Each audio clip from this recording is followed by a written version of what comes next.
Bonjour à tous, je suis Cathy Licht-Manneger. J'ai une exploitation à Berchtesgaden. J'ai déjà fait un post il y a 2 semaines. Hier, il s'est passé beaucoup de choses. Il y avait vraiment beaucoup de monde sur les routes. Et ce n'est pas seulement autour des paysans. Dans la presse, il est toujours raconté qu'il s'agit seulement de quelques paysans fous. Cela n'est pas exact. Cela nous concerne tous. Cela concerne les artisans, chaque hôtelier, chaque restaurant. Cela concerne chaque boulangerie. Cela nous concerne tous. Ce n'est pas seulement les paysans. Soutenez la contestation et rejoignez-nous. Utilisez l'opportunité des agriculteurs qui ont ouvert la porte et rejoignez la contestation et venez tous avec nous sur les routes contre ce gouvernement qui fait disparaître et détourne l'argent de nos impôts. Nous avons des dirigeants criminels qui sont au plus haut niveau. Dans le passé, nous avons eu à nous battre contre des factures d'hôtel ou des plagiats de doctorat, mais ils dirigent toujours. Cela ne peut plus continuer. Tous, venez tous avec nous sur les routes. Merci.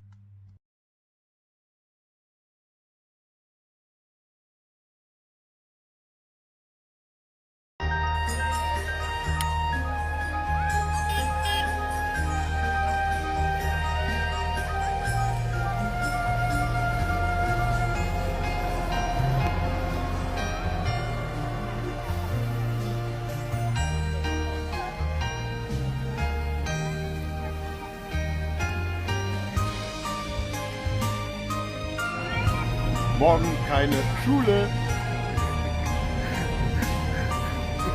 Wir wollten eigentlich so morgen zur Schule fahren, aber morgen ist leider keine.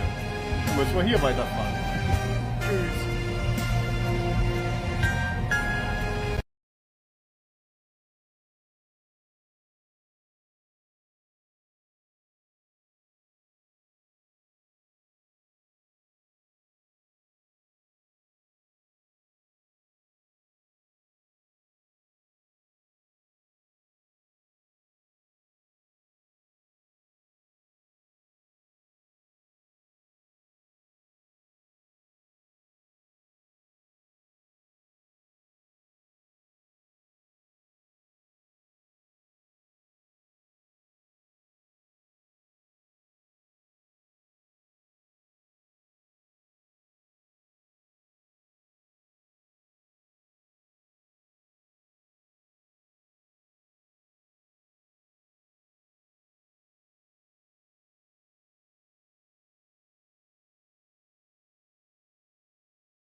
Alors la situation du monde agricole, pour la comprendre, il faut bien penser qu'il y a 80-20. Il y a 20% des agriculteurs qui s'en sortent bien, qui sont au-dessus de 1766 € brut, le SMIC brut, c'est-à-dire globalement certains grands céréaliers et la viticulture, les grands vignobles. Et il y en a 80% qui sont dans les choux, dont 42% en dessous le RSA. Pourquoi ?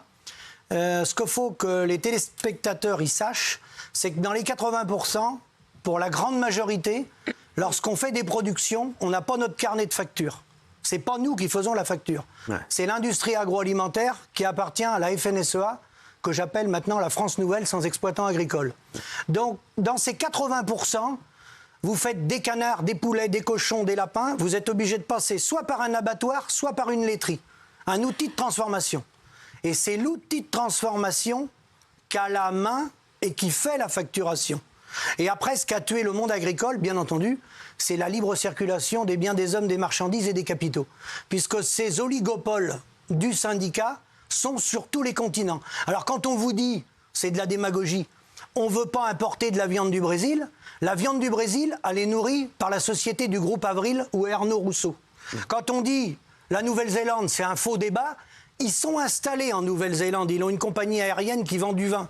Et ils vendent des aliments là-bas, du bétail, le groupe Avril. Donc si vous voulez, il faut arrêter de prendre les gens pour des imbéciles. On ne peut pas jouer les multinationales à travers le monde, mettre ses billes à travers le monde et se faire porter en victime, dire oh là là là là, on est contre les importations, alors que c'est eux qui les ont organisées.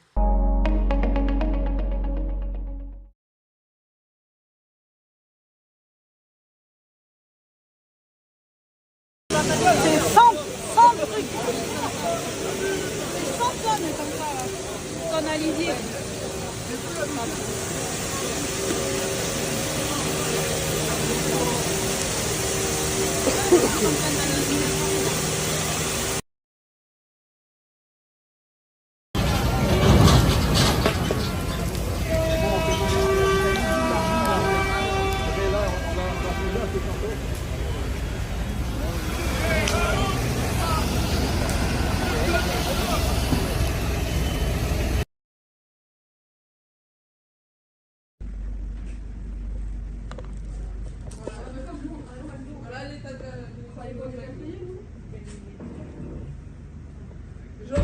En fait, ils sont venus pour demander des cafés. Ils sont nommés. Il n'y a pas d'autre monde. Je te jure. 3 cafés parce qu'on n'a pas voulu rentrer dans le putain de café. Mais non, mais c'est pas nous nettoyer ça, c'est ça qui m'énerve en fait. C'est qu'on fait déjà une table de merde et qu'eux, ils n'ont pas le de la table.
La situation du monde rural ne peut plus tenir. Regardez, on a des retraites. Moi, j'ai 880 € de retraite. J'ai travaillé pendant 45 ans, comme un coq, 70-80 heures par jour, pour arriver là. Vous n'avez pas 850 €, 900 €. On va se rapprocher du RSA bientôt.